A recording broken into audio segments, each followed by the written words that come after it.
Since the pandemic began, most of us have become germaphobes. We're cleaning our homes and everything we bring in them. But are we being too cautious? 10 Tampa Bay's Jenny Dean talked to an expert about how limiting our exposure to the outside world could have a whole new set of consequences. Remember those days when we didn't give a thought about going out to a holiday party or doing a little holiday shopping at the mall, even just wandering around the grocery store, spending a little extra time looking.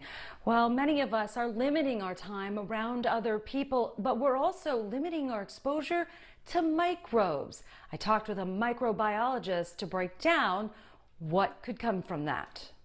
So we need to be exposing ourselves to microbes to stay healthy.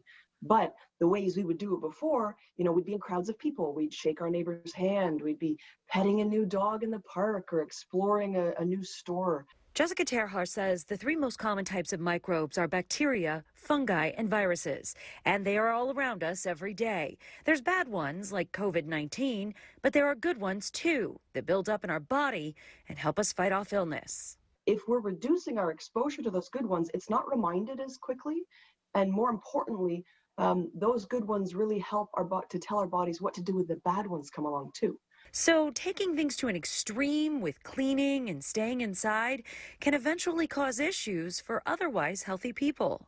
What we face if we don't expose ourselves to good microbes are already far too high trends of negative things like allergies, eczema, obesity, metabolic syndrome, autoimmune diseases.